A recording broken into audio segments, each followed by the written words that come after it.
Hello అండి, welcome to అన్నాం furnitures. ఇప్పుడు మనం ఇక్కడ చూడబోయే సోఫా ఏంటంటే 3 seater with divider plus 2 puffies plus as well as దీని combination same combination centre table. దాని మీద మళ్ళీ బ్లాక్ కలర్ గ్లాస్, మీకు క్లియర్ గ్లాస్ అంటే క్లియర్ వైట్ వస్తుంది, బ్లాక్ అంటే బ్లాక్ వస్తుంది. దీనిలో మీకు స్పెసిఫిక్గా మనం ఎందుకు చూపిస్తున్నాం, అసలు దీనిలో ఏంది స్పెషాలిటీ అంటే జనరల్లీ ప్రతి ఒక్క సోఫా ప్రతి ఒక్క షోరూమ్లలో మీరు సోఫాస్ చూసే ఉంటారు. కాకుంటే మనం యూజ్ చేసే మెటీరియల్ ఏదైతే ఉందో only Duroflex mattresses, Duroflex foam లేనండి. డ్యూరోఫ్లెక్స్ ఫోమ్ కూడా ఏంటంటే జస్ట్ 40 డెన్సిటీ. ఈవెన్ ఇక్కడ రా మెటీరియల్ అనేది ప్రతి ఒక్కటి చెక్ చేసుకోవచ్చు. స్కెల్టన్ వచ్చేసి మనం మొత్తం కంప్లీట్ పైన కూడా వాడతాం, నీమ్ వుడ్ వాడడం. షోరూమ్ వాళ్ళకి కూడా మనం సప్లై చేస్తాం. షోరూమ్ వాళ్ళకి సప్లై చేసేది ఏంటంటే నీమ్ వుడ్లో సప్లై చేస్తాం. ఎందుకంటే వాళ్ళకి కాస్టింగ్ తక్కువ రావాలి, యాజ్ వెల్ వాళ్ళు రిటైల్లో అమ్ముకోవాలి కాబట్టి కాస్టింగ్ తక్కువ ఇచ్చి వాళ్ళు అమ్ముకుంటారు. వాళ్ళ ప్రాఫిట్స్ యాడ్ చేసి చెప్తారు.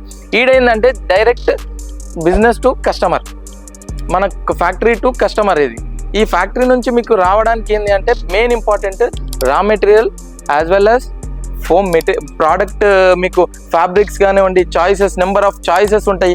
ఫోమ్ మెటీరియల్ కానివ్వండి, ఇప్పుడు ఈ కాంబినేషన్స్, స్పెసిఫిక్గా డైమెన్షన్స్, ఇవన్నీ ఏంటంటే కస్టమైజ్డ్ అండి. మీరు కస్టమైజేషన్లో మీరు ఎటువంటి కస్టమైజేషన్ అన్న, ఇప్పుడు ప్రతి ఒక్కరి ఇంట్లలో ఈ సోఫా సెట్ కావాలంటే కూడా కాదు, మీకు ఈ సోఫా నచ్చుతుంది, ఇంట్లో అక్కడ సెట్ కాదు.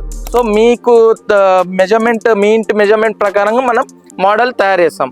దాని ప్రకారంగా మీరు ఎనీ కస్టమైజేషన్ అండి, ఎనీ కస్టమైజేషన్, ఎనీ ఫ్యాబ్రిక్, ఏ క్వాలిటీ ఏం యూజ్ చేస్తున్నాం అనేది మీరు జస్ట్ ఫ్యాక్టరీకి విజిట్ అయ్యి మీరు ఒకసారి చెక్ చేసుకోండి. చెక్ చేసుకున్నాకనే ఆర్డర్ ఇవ్వండి. యాజ్ వెల్ యాజ్ ఏదన్నా మీకు మోడల్ బయటకి నచ్చినట్టయితే, జస్ట్ మీకు మోడల్ నచ్చితే ఒక్కసారి మన అన్రామ్ ఫర్నిచర్స్కి విజిట్ అయ్యి ఒక్కసారి మోడల్ది ప్రైస్ కనుక్కోండి. మేము ఏం మెటీరియల్ వాడతాం అనేది మీరు చెక్ చేసుకోండి. దాని తర్వాతనే ఆర్డర్ ఇవ్వండి. వన్స్ ఒక్కసారి విజిట్ అనురామ్ ఫర్నిచర్స్ అండి.